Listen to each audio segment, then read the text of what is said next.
traders, and welcome to what should be a big week in financial markets. But before we talk about what to expect this week, it's important to recap how markets actually closed on Friday. So on Friday we did have some top tier US economic data. We had the employment data, non-farm payrolls. The actual number, the headline number, actually came out much weaker than market expected. It came out plus 12,000, which was 100,000 less than expected, and actually was a 4-year low. So now when we do get a poor payrolls number, generally what the market will do, it will take US bond yields sharply lower, and we'll also see the market sell US dollars aggressively. Now, the initial reaction to the payrolls number was exactly that. So we saw bond yields lower, and we saw the market selling US dollars. But that did not last long. And what we did see is we saw a huge turnaround in US bond yields. So US bond yields actually finished on the highs for the day and the highs for the week. So US 10-year yields closed 4.38%, almost at 4.4%. And 2-year yields up at 4.2% for the week. So look, there's a couple of reasons why that actually happened. One is that the market is giving this poor payrolls number the benefit of the doubt because we did have some hurricanes and also the national port strike, which was weighing on the employment data. So the market actually still believes that the employment story is still a solid story, in the US. Another reason why we saw a sharp rise in the bond yields was that the bond market is still obviously scared of a Trump victory in the US election, right? So that's the biggest risk for the bond market. His policies are inflationary, and it will mean that we will see bond yields trade higher from where they currently are. And also the third reason is that the market is getting worried about US debt and the fact that it is spiralling out of control. That being the case, the bond market is going to need a higher risk premium, which means higher yield if they're going to buy US debt and US bonds. Okay, so it is actually very important. It has been something we've talked about on numerous occasions, what's happening here in this bond market. But where these US 10-year yields have closed now, it's 80 basis points from the lows where we saw them a little over a month ago. Higher bond yields are not risk positive. It is not bullish for markets. And I would suggest that if we do see these US bond yields and these 10-year yields continue to trade higher, and if they do want 5%, potentially they could crash markets, right? We will see US equities trade a lot lower. So I suggest to keep an eye on what's happening with these US bond yields. Okay, so what to expect this week? It's a big week for two reasons. We've got a lot of central bank meetings, and obviously we've got the biggest risk event that the market's probably seen for a very long time, the US election. Okay, so first central bank meeting that we have is the RBA, which we will see them meet tomorrow. We just saw third quarter CPI come out about a week ago at 3.5% for the RBA trim mean. Okay, so that is still higher than the 2 to 3% target that the RBA is mandated. So there's no chance of any rate cuts from the RBA. But what the market will be focused on is whether or not in the statement or the press conference afterwards, if there is any hawkishness from the RBA, the fact that they may still be open to a rate rise. The Aussie dollar has traded a lot lower in the last month on the back of the stronger US dollar and the stronger US bond yields.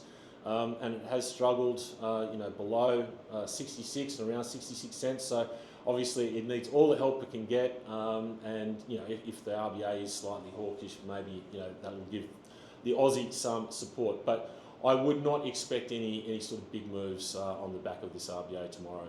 Obviously tomorrow again we have the big risk event, the US election. Now, the big news that is happening on the election front is that Harris is coming back strongly in the polls.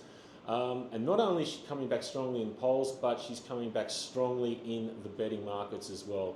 So where we previously had Trump as a clear-cut favourite in the betting markets, those betting markets are come back now, back to almost 50-50, a coin flip.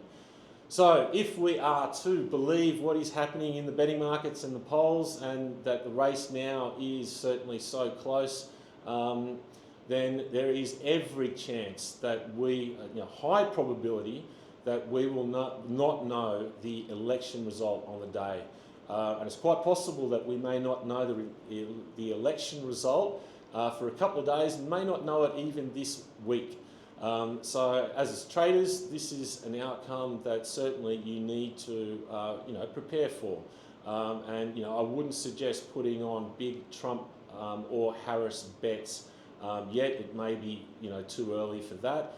And markets generally do not like uncertainty. So no doubt if we're struggling to find a result for this election in the short term, that uncertainty certainly will weigh on equity markets, and I'd imagine for S&P and NASDAQ, certainly it'll weigh on them. So I would be cautiously bearish US equities, going into the election, just on the fact that we're not going to find out, potentially the result, for a few days at least. Okay, on Thursday we do have two central bank meetings. We have the Fed and we also have the Bank of England. Both central banks are looking to cut rates by 25 basis points. That will not be a surprise for the markets.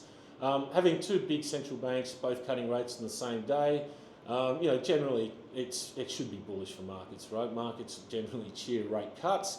But I keep going back to something that is very important in the market, and that is bond yields. So you want to see those bond yields trading lower on the back of these rate cuts. If we do see bond yields trade higher post those rate cuts, I would suggest that is not going to be bullish for markets. And as we've seen, when the Fed cut rates by 50 basis points in September, since then we've seen US 10-year yields up a whopping 80 basis points. So again, the bond market's going to be the big focus for those central bank decisions. Just lastly on gold, it's obviously something that a lot of traders have been focused on, and we've seen probably the most volume from clients in trading gold. One of the things that we did find out last week is that we finally found decent resistance in gold. So gold up towards 2,800 now is the top side solid resistance, because market did trade off quite sharply from those levels. One of the things that gold did actually do is that it disregarded those higher bond yields. It defied gravity for some time, because gold does not like bond yields higher. But it looks as if the gold market has finally woken up to those bond yields. So again, anywhere above 2750, up towards 2800 looks to be where the market has found resistance, sellers, and I'd be cautious about being fresh long towards those levels. Look, the support obviously comes down around that 2720 area, down towards 2700, and then back below 2700, 2680. So on the wide, I would say that's our trading range at the moment, probably 2800. Anyway, look, we will check back in on Wednesday morning with a proper election update, and wish you well with your trading for the start of the week.